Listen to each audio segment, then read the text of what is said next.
অনেক বছর পর একটা মুখে ভাতের ইনভিটেশন ছিল। তো আজকে আমি, মা আর বাবা মিলে রেডি হয়ে চলে গেছিলাম। আমাদের বাড়ির পাশে একটা ভবনে হয়েছিল। নামটা আমার এক্স্যাক্ট মনে নেই, তবে বাড়ি থেকে কাছেই ছিল।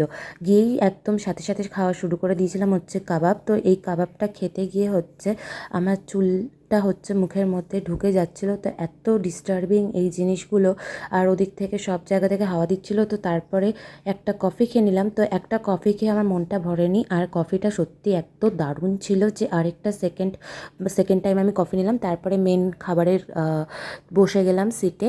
তো তারপরে ফার্স্টে দিয়ে দিয়েছিল বাটার ফিশ ফ্রাই, তারপরে আমি নিয়ে নিয়েছিলাম হচ্ছে ফ্রাইড রাইস আর মাটন কষা। তো মাটনটা সেদ্ধ হয়নি, তো আমার খুব একটা ভালো লাগেনি। আর তারপরে ফুচকা ছিল, আরও অনেক স্টল ছিল, তো আমি ফুচকা খাইনি। আর এই যে এখানে ডেকোরেশন, আর যার মুখে ভাত ছিল সে এত কাঁদছিল, আসলে এত গরম পড়েছিল, সে এত কান্নাকাটি করছিল, সে তার একটা ভিডিও নিতেও পারিনি। তারপরে আইসক্রিম খেয়ে বাড়ি চলে এলাম।